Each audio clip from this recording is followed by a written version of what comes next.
So what have you had for your tea, dude? Chicken Kiev, new potatoes, broccoli, sweet corn. Very nice. 2 veg? Solid Not for a 3 veg. Monday, that. Solid for a Monday. Yeah. What have you boys had? I've had some salmon with similar. What's yours, Gaz?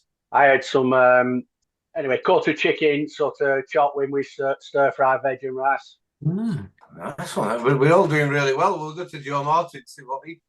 I made some. We had some Mexican chicken, some pita breads, and like a feta tomato salad. Winking heck. Gav will have had McDonald's, won't he? No, Gav will have had chili, I bet. I bet Gav's had chili. He has chili a lot. It's solid. I like chili. What would you have? Would you put cheese on it, Dooch? Cheese, no. No, sour cream. Yeah, I If would. I've got it, yeah. I've got it. You look disappointed by that suggestion. No. Is it cheese in general, or? Oh, no. Biggest cheese fan on here, mate.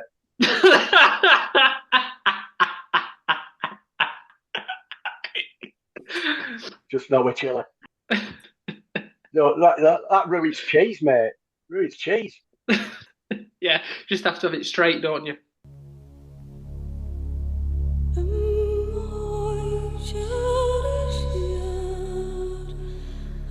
It's the Housecast Dream Team, the kings of the West End.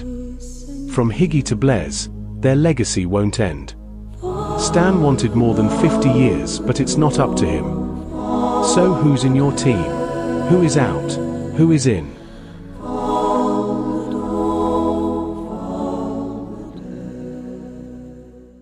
Hello, everybody, and welcome to the Housecast, Lowerhouse Cricket Club's podcast. We're midwinter. It doesn't really matter what date we're on, but we're midwinter. We're getting towards the end of November.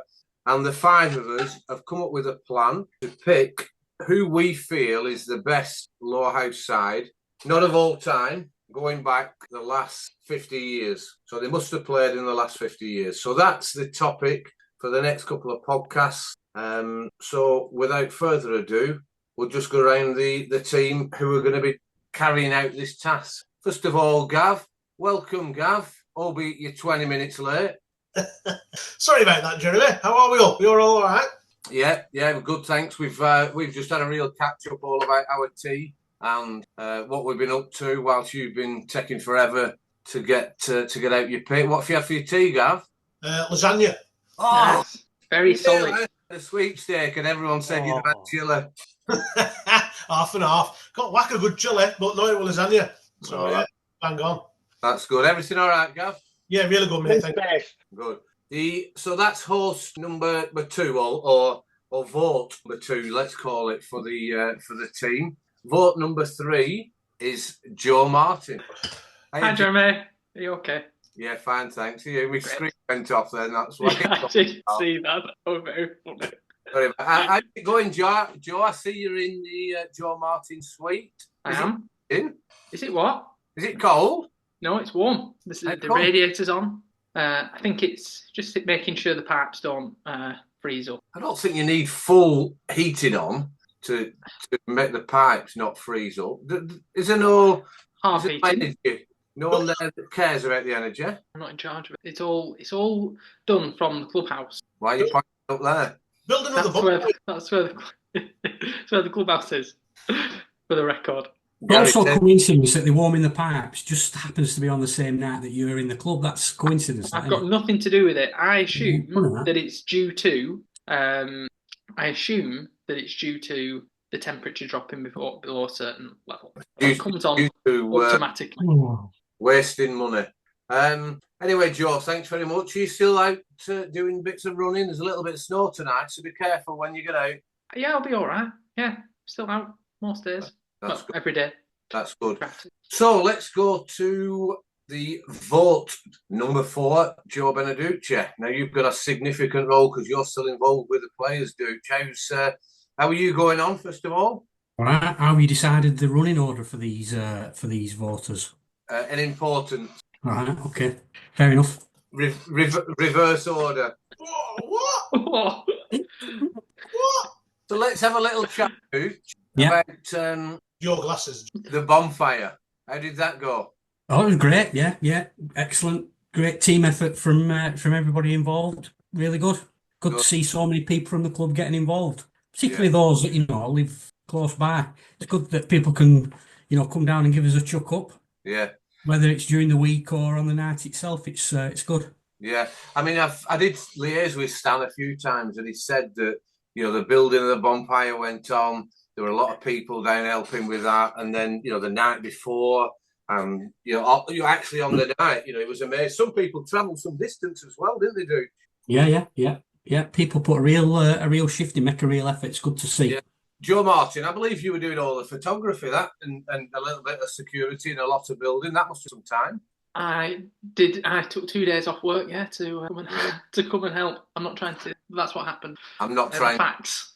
No, brilliant. That. So Gav, what have you got? Have your blisters gone, Gav, from the heavier than you did? Yeah. We're all right this year, Jez. Yeah. I think the body's finally become attuned to building it. So yeah, I'm just a lean, mean bonfire building machine now. Right. What days did you go down? Sorry, you're cracking up there, Jez.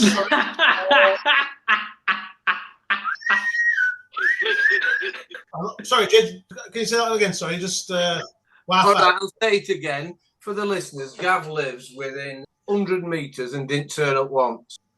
And we had an earlier why, and we came to the conclusion you're a lazy bastard. Yeah. How long did that take you to get to? Not long enough. Jesus wept. For the record, Gav, I said that you're a very busy chap. Thank you. You're right, Joe. Thank you. Thanks, Gav. Thanks, and sorry but you were late. We're all Right. into it. No problem, Jeremy. No problem. That's why you get the stick. And then to the fifth and final voter, Gary Morehouse. How you, Gaz? Looks like Gary's having a few technical issues. It looks like he's got a condom on his head. What is that all about? Tremendous. Is he doing that on purpose? So I think Gary's having technical by the looks of it. Don't worry, we can edit this. No, don't. It don't look so well. What the hell? It's such a shame that we can't, that the listeners won't be able to see it. We get a video of it, the recorded video. And get a clip of the picture as well. And yeah. So Gary will probably be able to hear us, not being able to transmit. So let's just start on how this is going to work. We've all got the same brief, all the 5 individuals on here. We thought about having X amount of batters, X amount of bowlers, etc., but we've poo-pooed that. What we are going to pick by the end of these debates, which hopefully don't take too long, but hopefully generate some really good discussions, are 10 amateurs who've played cricket in the last 50 years for Lowerhouse, more than 30 games, in a relatively sensible batting order. For example, we're not going to pick 10 batters, 10 bowlers, obviously. One of those amateurs has to be a wicketkeeper, and then we will pick a professional between us. Very quickly, we'll start off, and I'm sure there will be the odd individual that we've all picked that would fall into the team. We will then start to debate, and we are aiming for a unanimous vote on each position. If that doesn't occur and we can't agree, and we will have strong discussions about this and try and persuade each other, almost like a jury, try and persuade each other as to why our particular selection should be in and not the other person who's voting, and ultimately get to what a team that we all agree on. It's worth mentioning now, we've had lots and lots of teams come in from the supporters and the listeners. And I think, Joe Martin, you've been collating those. Can you just give us an update as to how that's gone? Excellent. Really? How many have we had in? Over 100. Wow. Brilliant. That is fantastic. That is absolutely brilliant. And, I mean, I've seen quite a few. I think some have been on open source, e.g. on X or Twitter, and some on Facebook, and some have gone straight onto the website. I've seen a pattern around it. Are you seeing much of a pattern, Joe? Yes.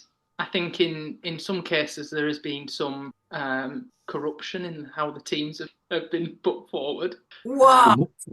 That's a strong allegation. Which is a bold claim, isn't it? You what, sorry, Joe? Collusion? Possibly. Yeah.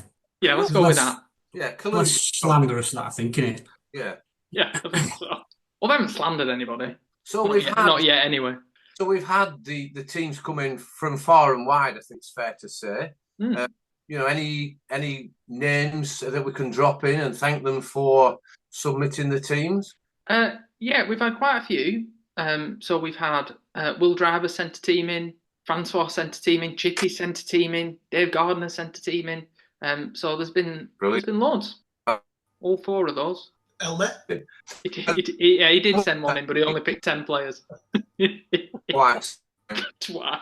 For the listeners, this is a bit of fun. We're not here to cause mass riots as to why he's not been picked or why he's not been picked.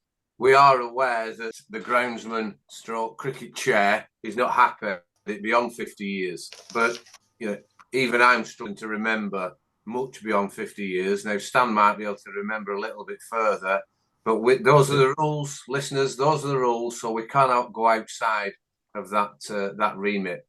Stan actually argued, Jez, that we should do it decade by decade because the cricket was so different. He's got too much time on his hands. Oh, Gary's back. Hey! Brilliant, Gaz. So, Gaz, welcome. You're the 5th voter. We'll give you an opportunity now that you've got your technical equipment in order. Excellent. Are you doing all right? What's your thoughts around this initiative that we've got going? My thoughts. Yeah, I'm all right, Jez. Thoughts around this? Yeah, it's been tricky.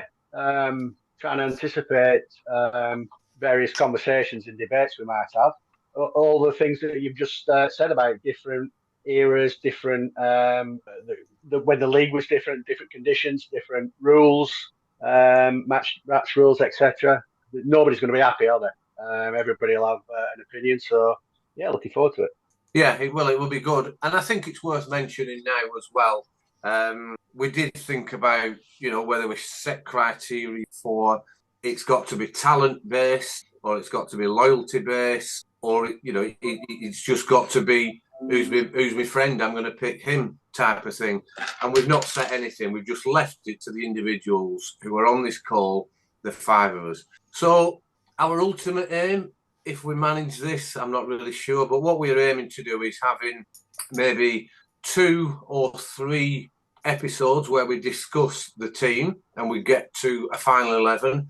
And it would be fantastic if we could then have the final podcast live. I'm not sure we could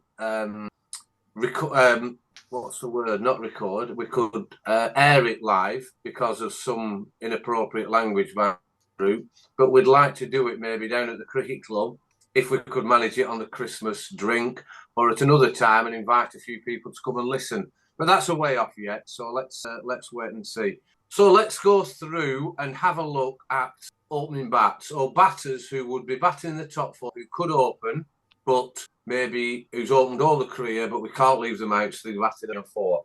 So I'll start with a few wild cards. I've got up to, these are top 4 or 5 batters. I think I've got about 12 listed down here.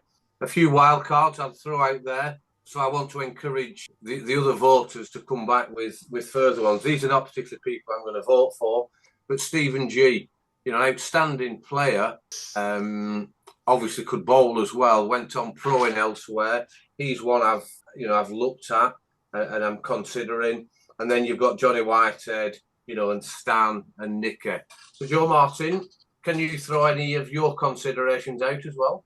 Yeah, I had a group of 6 to open the batting. Right. You've already listed a couple with Stan and Johnny that were on my list and Nicky. But the others that I had in there were Ben Heap, current captain. Yeah. Second highest run scorer now, I think, in the club. I had Vishal Tripathi. Yeah. Because he's outstanding, fantastic batter. And Higgy, because he opened batting. His numbers are very good, very high. And was a legendary figure at the cricket club. They were my selections that were all fair shouts. All fair shouts. Dooch, any, obviously Joe and I have mentioned 2 or 3 there who are going to be right up there, and then a few wild cards. Any, who are you thinking is going to be in the mix towards the end, and then any other wild cards that you thought of? No, I ain't got any other wild cards, but my list of 5 have been covered there by yours and Joe's shouts. I started with 5 and then got to 3 fairly quickly, and then struggled from 3 to 2, but I've eventually got there. Right. I have to say I did struggle a bit from 3 to 2, but I would say that Ben was one of the first names I wrote down. So you've gone there, Dooch, and you're working it all out yourself, and you are now, that is going to be your set on those 2 opening batters that you've obviously Ben's won. Yeah. And you're set on that. Brilliant. No, that's I like that's a good starting point for us to discuss. Gav, what about yourself around the opening bats? Forgive me. Did anyone throw Finchy into the potential opening berth? Nobody mentioned him, Gav. Well, you see, I think he's up there for a debate, opening the batting. But again, as what will probably become apparent throughout the couple of episodes, the same names are going to crop up. But I did quite similar to what Benny's done. I've looked at each position in the order, whether it be batting or middle order or all rounders, and I've actually got down to my 11. So I've actually drilled down there, and I've done that since over the last couple of weeks. So Ben is one of my opening partners. One of my opening batters. Brilliant. I agree with Benny. I think But anyway, we'll get to that. But Ben is definitely in one of my openers. Yeah, and I think this is a really good place to be because we can develop it from there and hopefully keep going through the individuals and decide on. And you look at Ben. I mean, Adam's pulled a spreadsheet together, and it's a continuing updated spreadsheet. Game by game, year by year, which is really useful for us. And you look at Ben, 8,558 runs, and that's just league runs. It's phenomenal, 26.41. Have any of the others? Well, no, let me go to Gary first. Gary, opening bats, give us. I know you've had a few issues there, but I think you're hearing us. What's your opening bats thoughts, and is there any wild cards you want to throw in? No, Gary's happy.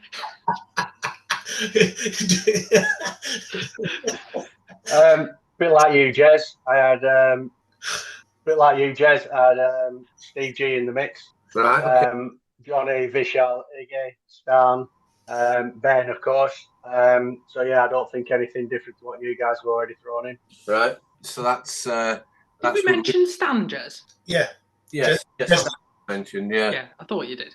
I mean, the other thing on Ben is that yes, he scored an incredible amount of runs, but he also always turns up in the big games. I think to Worsley Cup finals, T20 finals, title-defining games, Ben is always there, front and centre, and usually he comes off, and you always want that in a team, don't you? We've actually spoke about that quite a lot on this podcast before. His record in finals and big games is phenomenal. And when you throw the fact that he's shouldering the captaincy at the same time as opening the batting, I think his record's ridiculous, really. And I really struggle to see how he wouldn't make this side. I think as well, as added to all that, which you're all right as well, at times it's the fashion in which he plays as well, because he's not scratching around. He really does dominate and goes at the bowler. So it's everything, it's the whole package, really. I think it's safe picking it. Yeah, I'm sure it is. But what I want to get across now, and I'm only playing devil advocate, but the pitches are better now. The bats are bigger and can hit it further. They're not playing against test pros like in the 70s, 80s, and 90s that was going on then. I don't particularly mean Ben, that, but it shocked me. And Dooch, for the listeners, Dooch is shaking his head and using hand signals towards me. But do you look at the averages? Has anyone studied the averages with old players and new players? It really does shock me how poor some of the old averages are from the players who played in the late 70s, 80s, and 90s. Has anyone else identified that? I agree with you, Jez, to some extent. However, I think when you look at the upper echelon of amateur cricket, the averages amongst them are pretty consistent. Jess, yeah. if the pitches are that bad back then, why is everyone's economy rate not 1.3 Well, it is a lot less. from the bowlers? It is quite a bit less. But another reason as to why it's less is because the outlook of the batters and the way that the game was played. For example, batters in years gone back, Stan's always talked about it. The first is, let's not get out. You're not telling me that the likes of Ben, Johnny Whitehead, other class batters in the league, they don't go out there just to survive. They go out there to take the game on. And I think that's where the game has moved on in the last sort of 15 years in particular. I think the outlook of an amateur, there's always been good players, of course, there has. It's daft to say otherwise. But I think the outlook of how a good amateur bats these days and how they approach their cricket, I think that is a big factor of it as well. Yeah. The disparity in the bowling figures is nowhere near as much as the disparity in the batting averages. Nowhere near. So I can't all be down to pitches and conditions. No, I'll have it, Joe. I just want to throw it out there because Stan asked me to.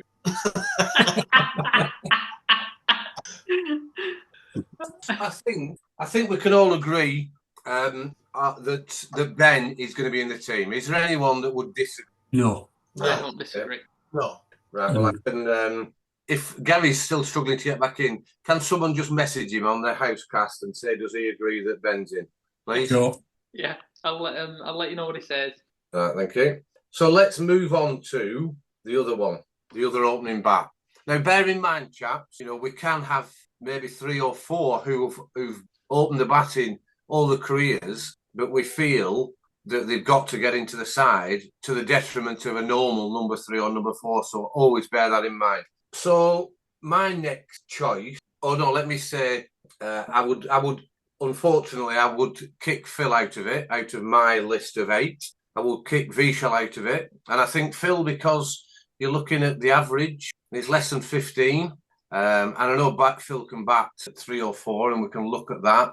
And again, we have to be a little bit controversial at times. Vishal, whilst one of the best players, I've played with and watched, he hasn't played enough for us, and I would throw in the loyalty card there. I know people will contest that, but that's just my view. So I would kick those 2 out of my 8. Dooch, what about, who would you kick out of yours? Right, so I only had 5. Okay.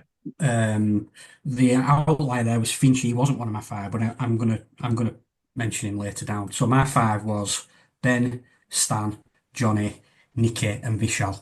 So, like you, I agree with everything you said about Vishal. He was one of the best players that I played with comfortably. But just on the fact that he didn't perhaps play as long, and he left us at a bad time and moved to a bad club. So, unfortunately, in my selection criteria, he gets ejected.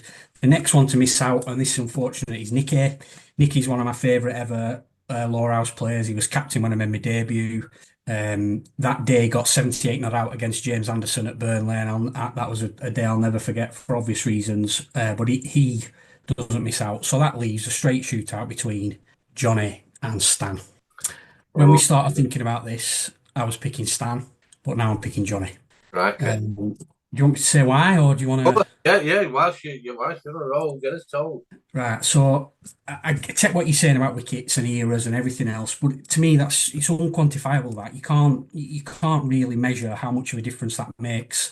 Yeah. And when you look at what Johnny's done this year alone, broke the league amateur batting record with his 190 at Middleton.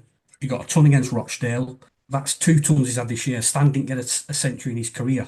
Now, I know we talk about different eras and everything else, but Stan played 470 games for Lowerhouse. He scored 33 50s. Johnny's got 28 and 300s already.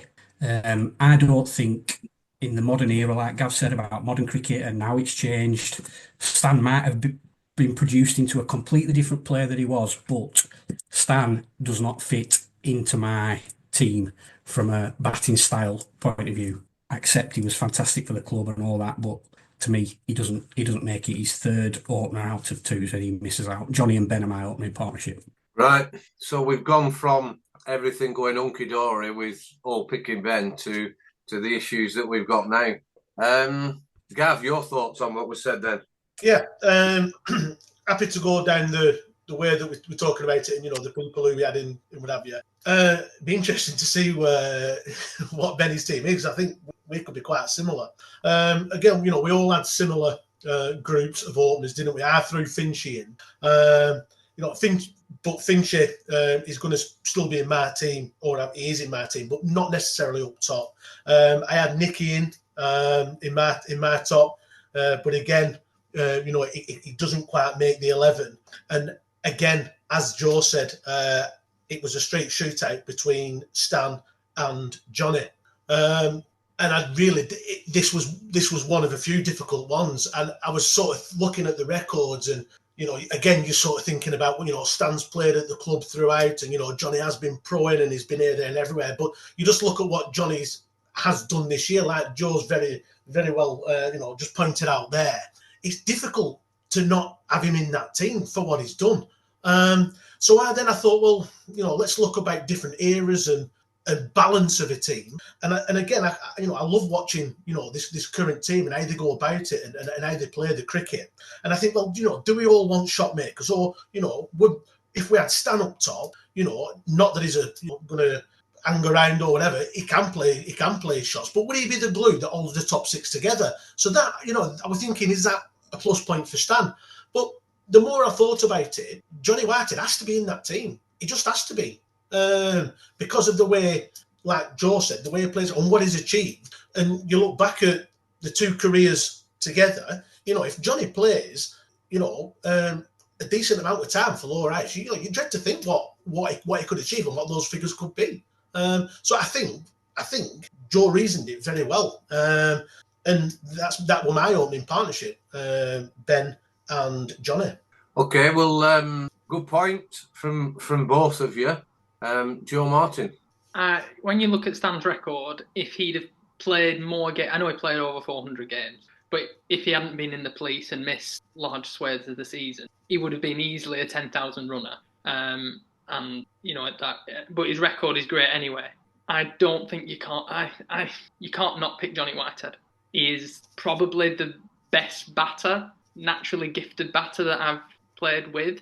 I played with Blaise at a slightly different time, but as a clean striker of the ball, his ability to take a game away from any opposition, regardless of their quality, I think he is one of the best batters. And what a character as well. He's been on the podcast a few times, and he's been one of my best friends since I was 10, and he's not been any different. But on a pure batting front, his stats are incredible to look at, I think, actually. And I actually think the fact that he's gone proing and been successful there and come back possibly adds weight to that argument. Okay. It's really good food for thought. I'm, mulling it all over for when I have my put on it. Gary, what's your thoughts? I know you've possibly missed a little bit of what other people said, but summarising it is that we can't leave Johnny Whitehead out because of his volume of runs and the talents he's got. And it looks like Stan, certainly for the other three, would be the one that missed out. What's your view? Yeah, you can make arguments from all, can't you? It's, like I said, the opening spots, I think, will be the most competitive slots that we discuss, really. Number of quality players, and yeah, okay, your best batters are usually top of the order. It stands to reason in amateur cricket, in the top 3 or 4. The only reason I'd like put Steve G forward at the beginning was he only played 80 odd games and he only scored 2,000, but he broke the league batting. He broke our batting record in that time, in an era when the tracks were uncovered, weren't in a majorly strong side, so we were often chasing plenty or wickets falling around and sort of thing. And I just think it's that age-old question: what would a player from a different era be like in now? They say you have that discipline in football and everything else. And I just think from that point of view, that's very controversial, slightly controversial. Yeah, could you leave Johnny out? In reality, you probably wouldn't. But I'm just thinking, like, for right balance of the side, the guy also bowled tidily. In those 80 odd games he played, he had nearly 50 wickets. So he was no mug with the ball. and it just gives that that little bit of balance there as well. So I can't say I don't pick Johnny, but I just didn't have him in the final knock-ins in my side. Okay, Gaz, thanks very much. And you're looking again at, Adam's done a great job with these stats, and I will keep dishing them out so people, they can go in and have a look for themselves. But you're right what you said there, Gary. I mean, Steve G played those 80-odd games. He's averaging 26 and a half. And Stan was down to 18. Like I said, Phil was 15, Nicky 19, Vishal 32. But Johnny Whitehead's up there with 20, nearly 28. If we're going down and just picking who scored the most runs and who's most attractive to watch, and that might be a criteria for somebody, and there's nothing wrong with that, because everyone wants to see probably the most attractive cricketer, then we'd probably pick a different side, but that just wasn't my approach in this case, I'm afraid. Yeah, okay. I've got to say that in my team was Stan.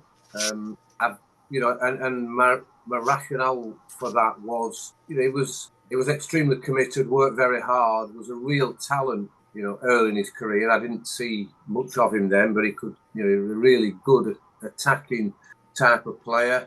And the fact that he's been there all the time, and I know this is really clouding my judgment, and I understand that, and maybe I'm being too biased, that way. And I've no problem players, leaving and they're going pro-ing, but I do like that commitment side, and the one that would, if you're in a bunker and who stood around you, I think I knew what next to me, and it would probably be Stan.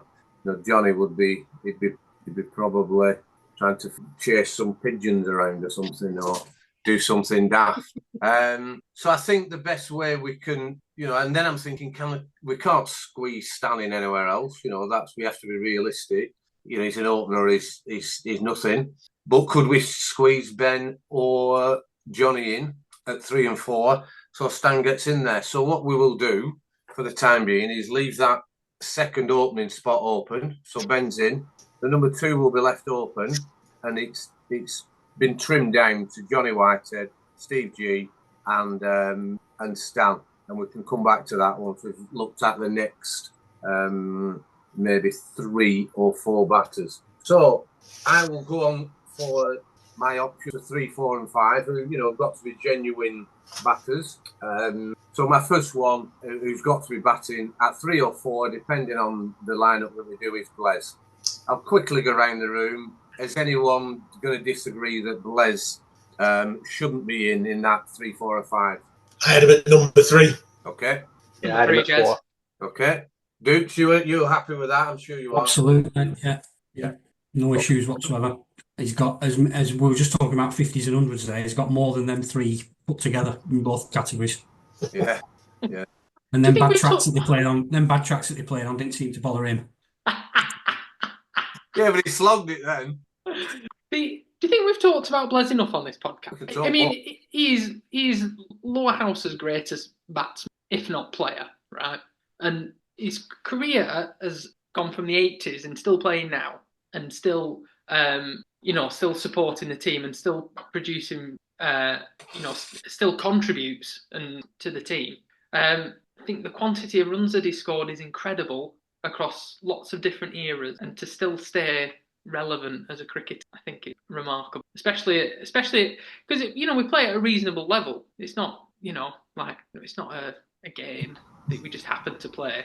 It means something to people, doesn't it? So to have played with, I can't believe that I've played with him since 2009, and it's been magnificent to be able to do that, and also be chauffeur for the past I don't know how many years. That's been thoroughly enjoyable.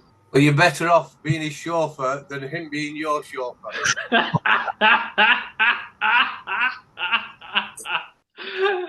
Enough of that soppiness. Agreed with you, Joe. And I think it's testimony to the bloke that we don't even need to discuss the fact that he's in there.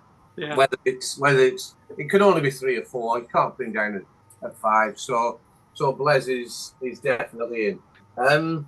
As far as other people around, we've got the 2 that are in the side. We've named another 3 that could be in. I'm going to throw this out there to you. In my team, in that top 5, there has got to be a place for Fincher for me.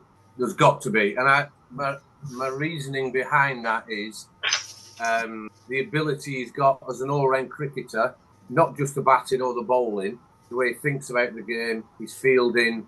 You know, he's a strange lad. He's a quirk in his own right, the way he plays. We've all played with him. But he is a talent that just will win you games from nowhere, or will always be there to contribute in some way. You know, his bowling cannot be underestimated. And I think if we're not picking him, this is my sales pitch. If we're not picking him, there's some serious good players if he's not getting in. Yeah, agree. Agree 100%. Everything that you just said there, I mean, that's why I haven't got him opening. I just threw him up there because he did open batting for a while for his Inter, but I've got him down in my team at 5 because he is going to be bowling in my team again for the balance and the good quality options we had up top. But he's at 5. I had Blez at 3. The Pro I've picked up 4, and I had Finchy at 5. Okay. He has to be in. He has to be in the 10 best amateur players that we've had. He has to be. Yeah, I do agree with what you're saying there, Gav. But we're obviously singing from the same hymn sheet. Let's see what Dukes thinks, because I know he don't like Finchy. I couldn't have a team without Finchy in it, that's for sure. But he's not at 5 in my team. I think we're forgetting someone who could bat at 5. I've got Finchy down at 6 or 7, probably 7 actually. Looking at who I've got at 6. But my 5's Francois as an amateur. His amateur record for Lowerhouse, he qualifies. He qualifies to play as an amateur. He's played enough games as an amateur. He scored a phenomenal amount of runs. I mean, he would forget his bowling. He would get in this side as a batsman, as an amateur batsman. And then if you're chucking in his bowling as well, hat-trick in a cup final as an amateur bowler, he definitely makes the side. I know you could argue that him and Finchy would potentially do a similar kind of job, but I've got room for them both, no question. And just on volume of runs, I'd have him at 5 and Finch a bit further down. So you agree with Finchy being in the Finch is in, definitely, yeah, the top half of the team. Joe Martin, I mean, we can talk about Frankie separate. Would Finchy be in your team? Absolutely. Okay, so we can discuss batting places once we've got these players together. Gary, Finchy? All day. Yep. Right, end off. So Finch is in. He's the 3rd person in, albeit we're not sure where he's going to bat. 5,000 runs, 400 wickets at 16. Yeah, he's a game changer. I won't have him anywhere near captaincy. What's your reasoning for that, Joe? Because I think in the modern era, he'd go down as one of the most unsuccessful, unpopular captains we've ever had. Unsuccessful and unpopular? Yeah. All I've said to his face, so there's no issue there. All right. Just give us some examples. Well, I mean, let's look at how it ended. You know, he got banned for falling out with opposition professional at Burnley and then quit. So not only did we have to deal with the discipline issue, we had to find another captain in the middle of the season. Brilliant. Right, so we've established Finchy's not going to be captain. Let's look at, we've got at least another 2, maybe 3. Could even push it to 4 further batters because we've got 2 bowlers in there, and Ben could also bowl. Let's talk about Frankie. I think, Gav, I'll come to you first. Yep. Just talk me through your thoughts around Frankie. Would he be in your side? If he is, why? And if he's not, why not? Yeah, I thought, he was always going to be in my team. I actually had Finch at 5 and I had Frankie at 6. But I understand what Joe said about weight of runs, and I think we're splitting hairs if one were at 5 and one were at 6. Yeah, I mean, it's a no-brainer. He's in that team. Like you say, either bat or bowl. When he first came to us, he were a pro, but his bowling were phenomenal. He bowled well, like Joe says, as an amateur. As a batter, you look at the weight of runs he's scored since his bowling has got less and less and less. He just scores bucket loads. Good to watch. Plays all around the wicket. He's in there. It was in my team. And again, once we've finally got to an 11, it's going to be good fun talking about his batting order and where they go and how the team play. But another easy selection for me is in. Good. Gary, your thoughts on Frankie? Yeah, I had him in 2. Him, Blaise and Fincher. coming in that sort of order.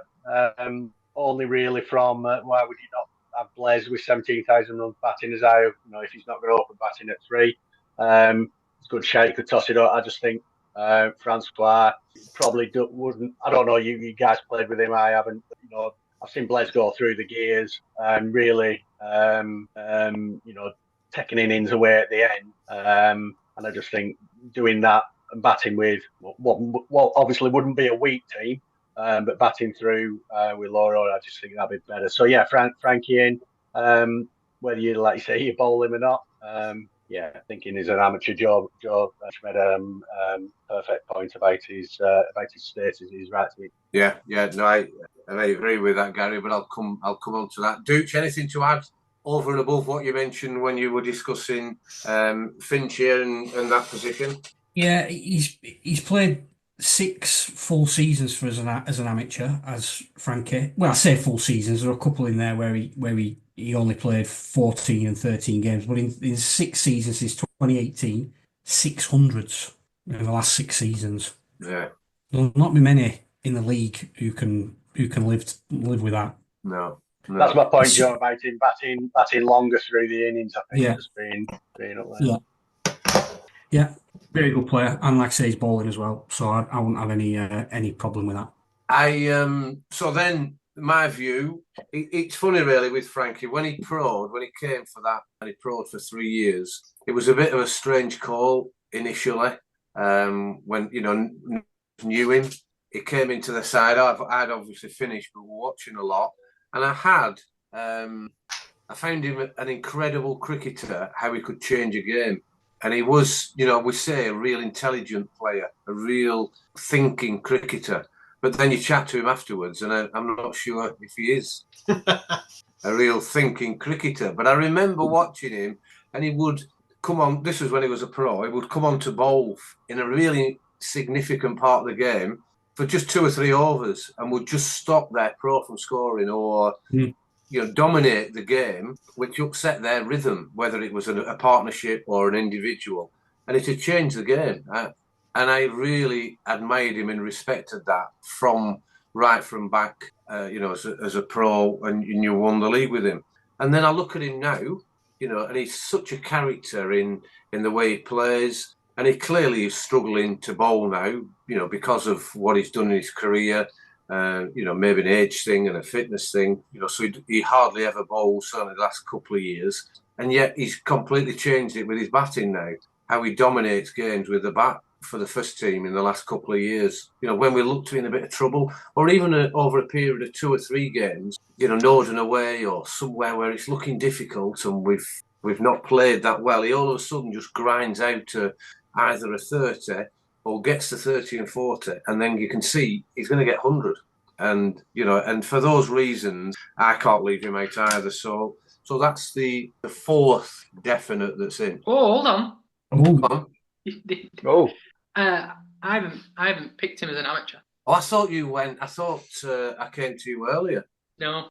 Joe Martin, go on, be outrageous. We're talking about the pros later, aren't we? But I haven't picked him as an amateur. Right, okay. Because this must be so difficult for you, Joe. It must be painful for you actually making a decision and picking players. And you'd want 25 aside, I think, normally. I've picked a squad, Gary, definitely. They'd all be involved. I've not picked him as an amateur.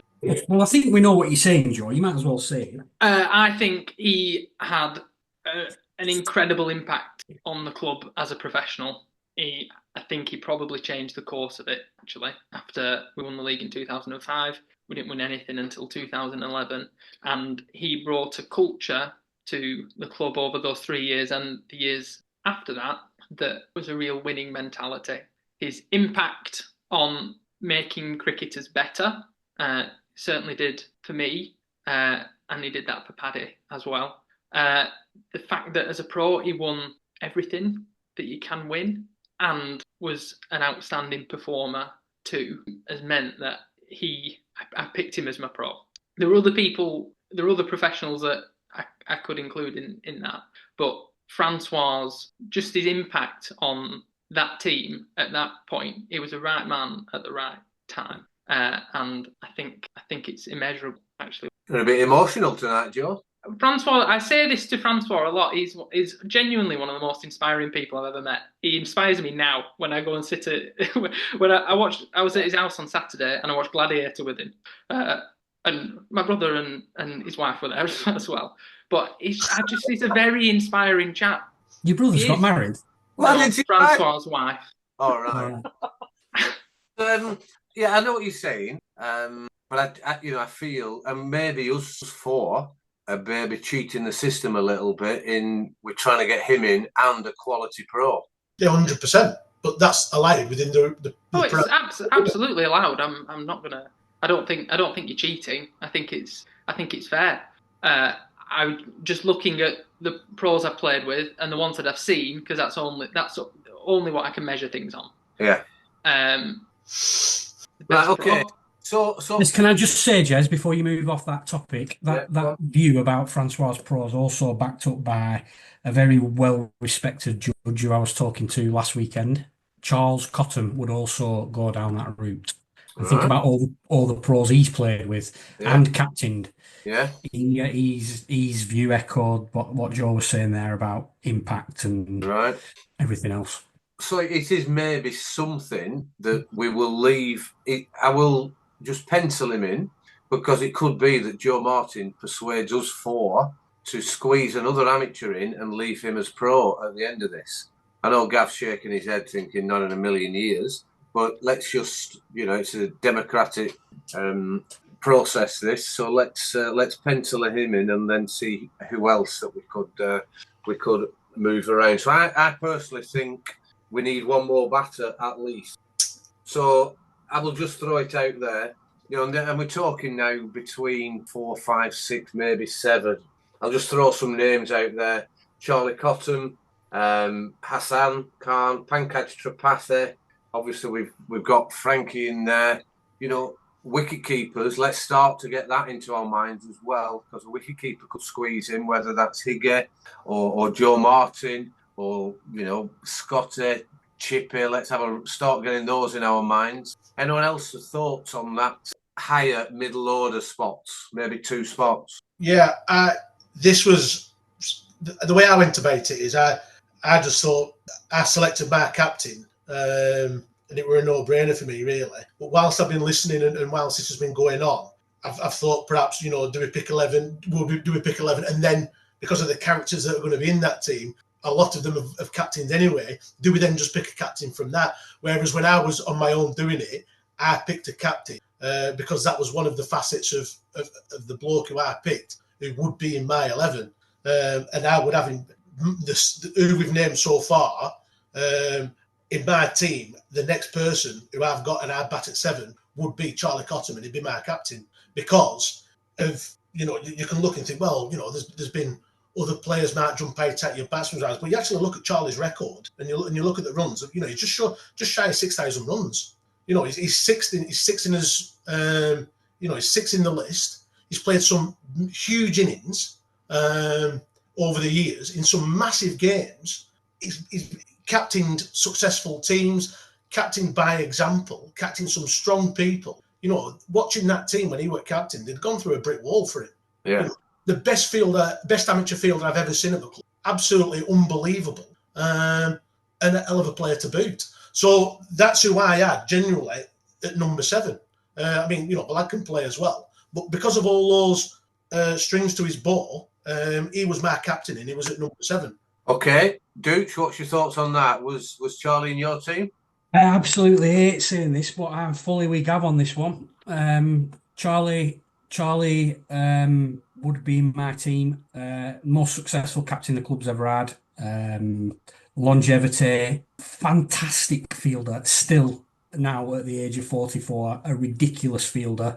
The cup game at Ramsbottom this year, nobody else in the team, maybe the pro accepted, would have done what he did there. The catch to get rid of their pro that went to the moon, and he right at the business end of the game with a cup semi-final at stake, and he just pouched it like it was nothing.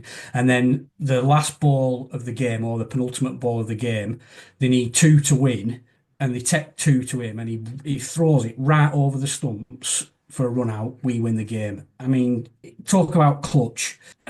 He's batting all right. You could look at his average and look at other people who could potentially bat in that spot, like Hassan, who's been mentioned a number of times. Matt Walker, you could throw him into there. Yeah. Bush, Pankaj. There's plenty of people who've probably got slightly better numbers than Chaz in the middle order, but as a package, again, I'm struggling to see how you'd leave him out. Captain, batsman, fielder, shoeing. Yeah, Joe Martin? I completely agree. I picked him as captain, bat at 7.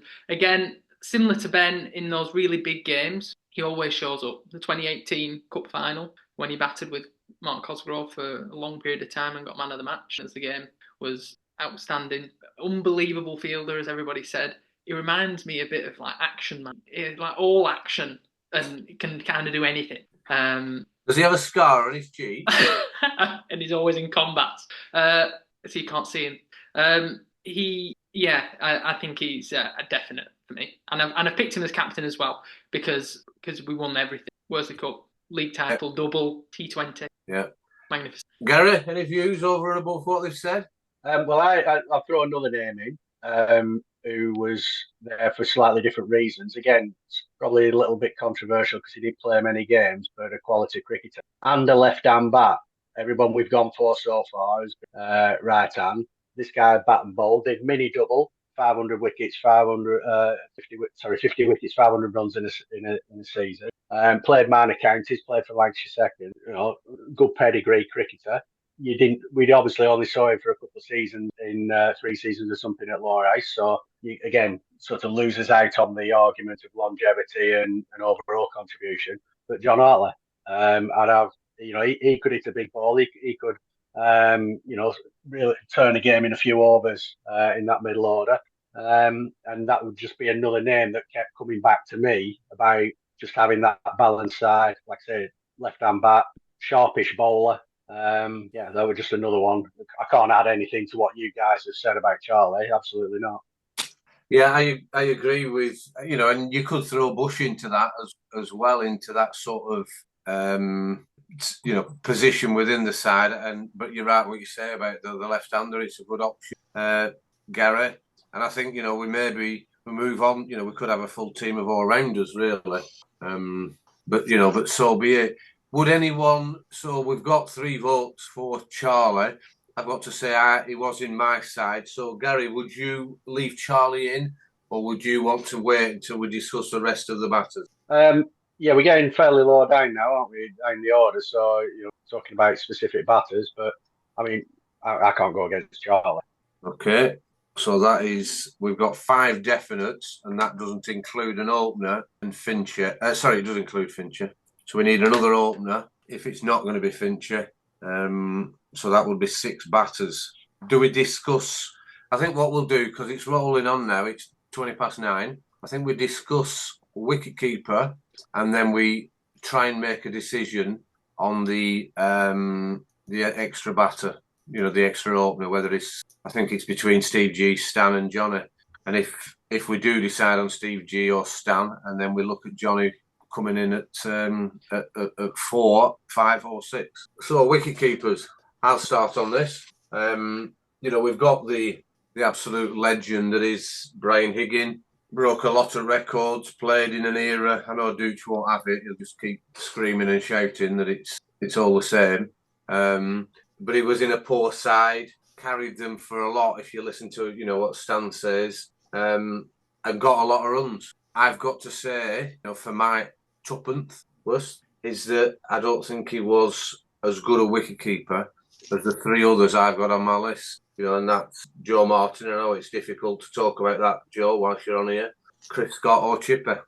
And I would even put Jack McGregor in that. I think he was outstanding at what he did at the time and how he managed it. But technically, there just wasn't the training or the understanding of, certainly with spin bowlers that he would get into my side. So, as a wicketkeeper who battered low down. So I would have to consider Higgy to either go in as a batter early on, but not wicketkeep. So unfortunately, and I apologise, Higgy, if you're listening, the best wicketkeeper I've seen or played with, and this is around his, his technical ability, and his management of the game with Chris Scott.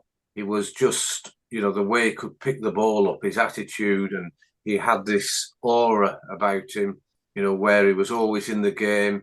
He used to be gutted. He used to try. I don't know if anyone's aware of this. He used to tell me, I think I've told Joe Martin, that at the start of the game, he would try to go through every game and not misfield any ball, whether it's been thrown in by a fielder, whether he's taking the ball from the bowler or anything, and he'd get really cross with himself every time he misfielded one or he didn't catch it correctly. But his batting wasn't up to it when he came in. So I've got rid of Scotty. Chippy was outstanding the way he was, the way he played when Corrie was in the team. Worked hard, extremely proficient, really good, clean pair of hands that, would always seem to stick in there. But again, his batting just wasn't up to it much. So I would go for Joe Martin in my side. Gav, what's your thoughts? Hear what you say about the names that you've, and I think probably all five of us have probably got, the same names really, and, they cover the keepers that we played with. With regards to Iggy, I didn't play with Iggy obviously when he was younger, but he still kept helping us out and what have you, at the start of my career. So I played with Iggy. Chippy, I agree with what you were saying. Never played with Scotty, unfortunately. I've only played with Joe right at the start, but I've watched a lot of Joe, and obviously, I watched Jack McGregor. Now, I hear what you say about Iggy and, perhaps being stood up. There were others better than him, and I would agree again with what you said. But again, I just always refer back to what I've said about other players when I was looking at my team. And because of his batting, I did pick Iggy. I'm sorry, Joe, but I did pick Iggy because I had Iggy at 8 because I was only picking one spinner in my team. Therefore, I don't think standing up would have been a massive issue, if I'm being honest. So I had him at 8 to, not that I don't think that batting lineup needs lengthening, but again, just to add a bit of someone coming in at 8 to, who would score those runs. I hear what you say, and I agree with what you were saying about how you brought the others down, Chippy, etc., and definitely Joe. But I would go for Iggy because I was only picking one spinner in my team, and just his ability with the bat, and obviously we're a decent wicket keeper in any event. So I picked Iggy. Okay. Gary, wicket keeper. Yeah, same names. Cut to the chase. Sorry, Joe, I went Scotty.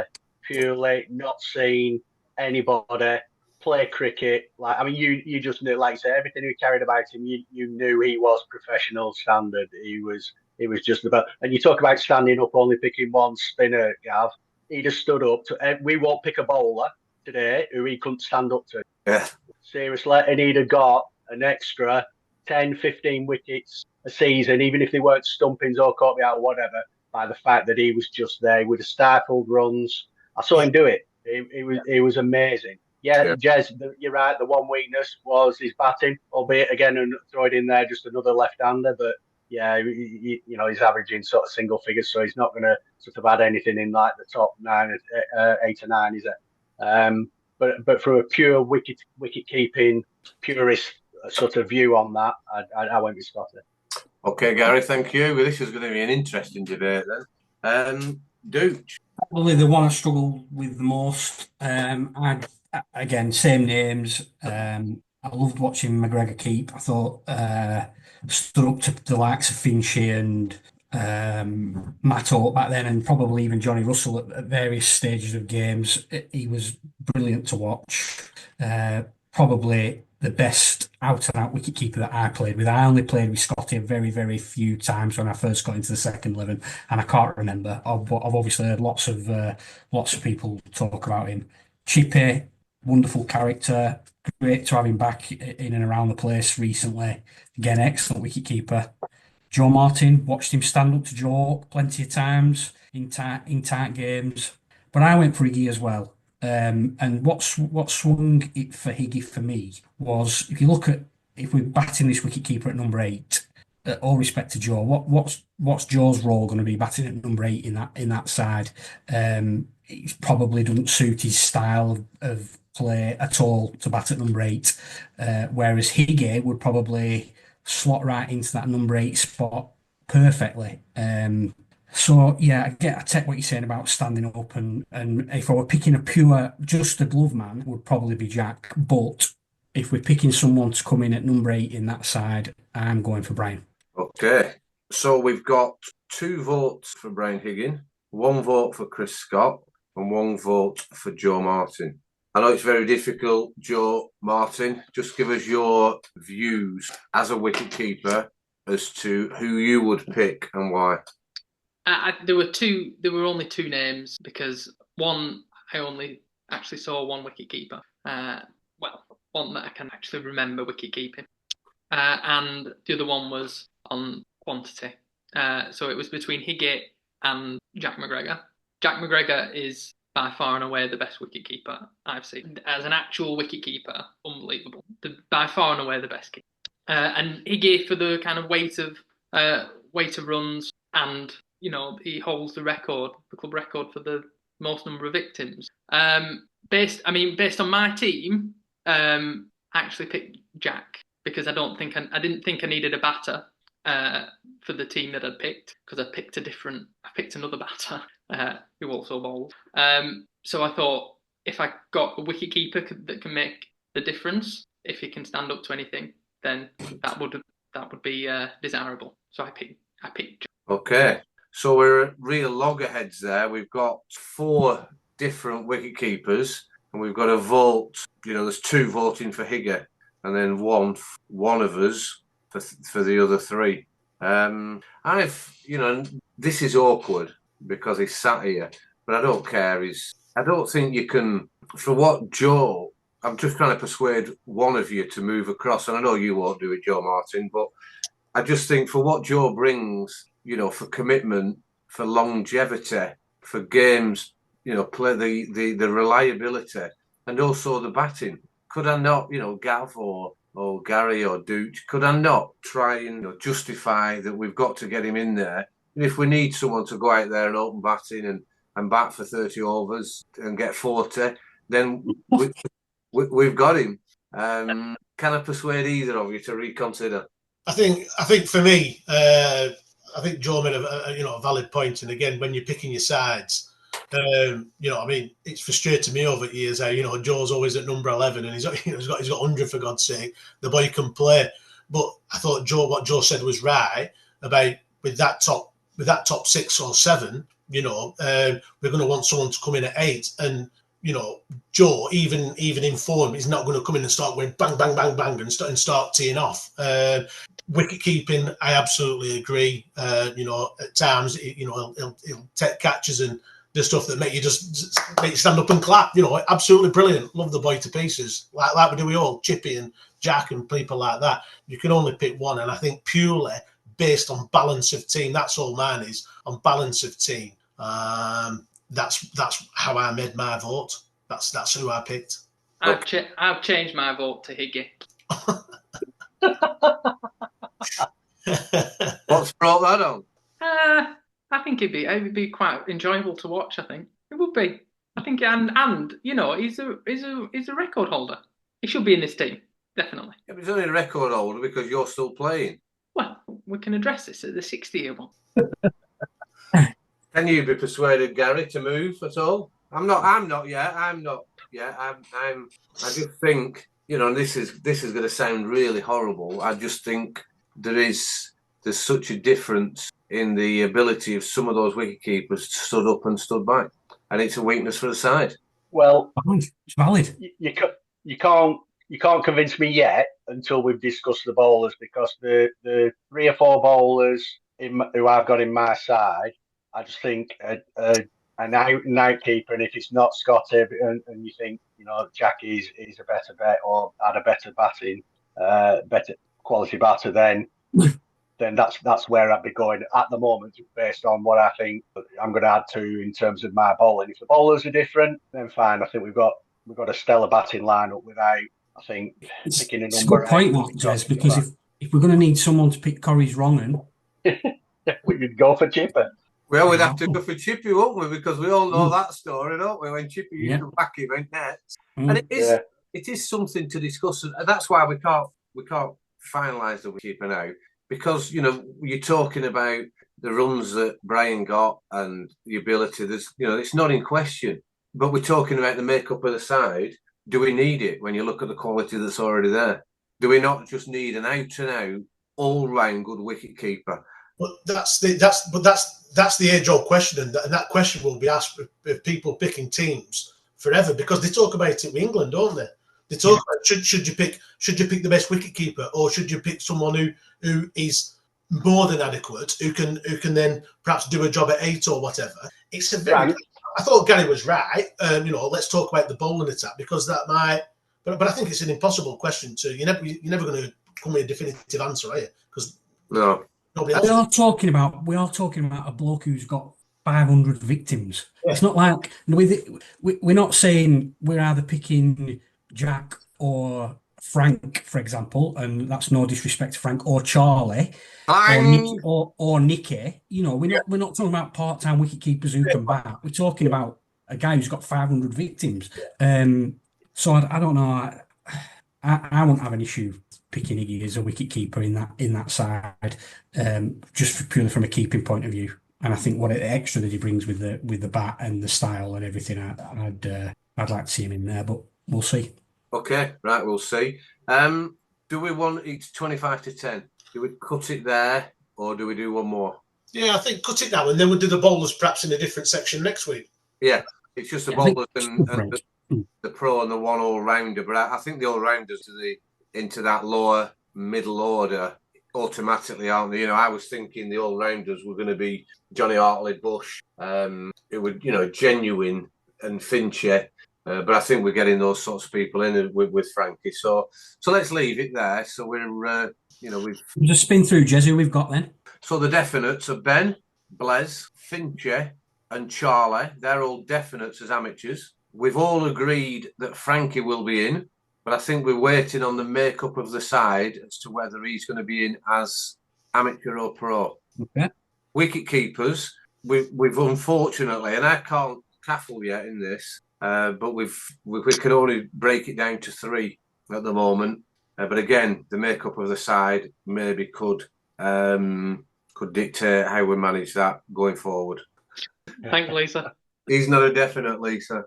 When are we picking manager and scorer? Oh, good shout, guy. Yeah, team manage. Utek. I'd have Utek, Pete Ryan. I put Norman Dale down. Jez, are you all right with that?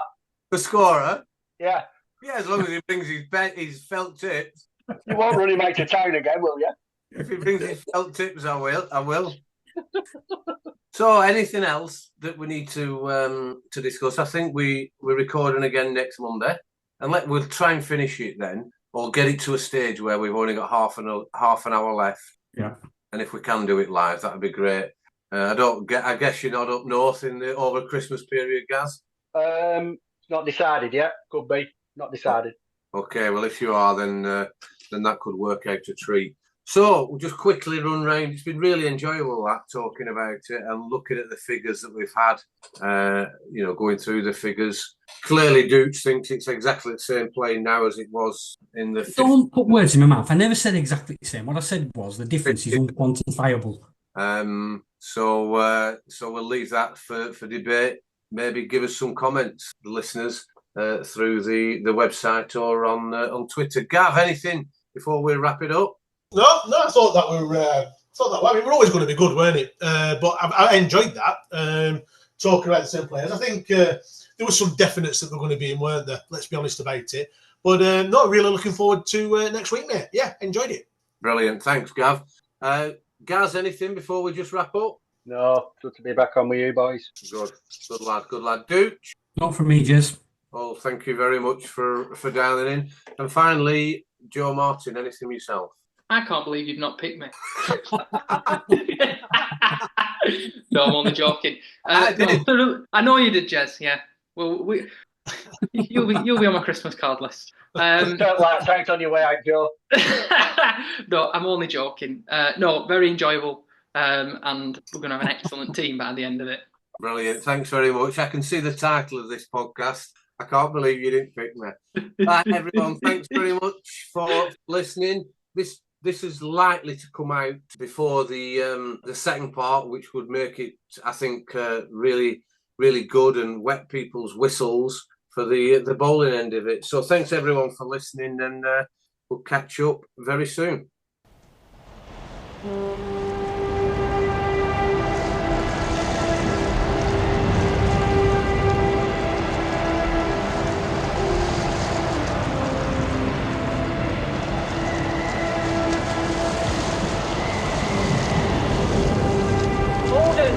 Gordon, send more house to save the house.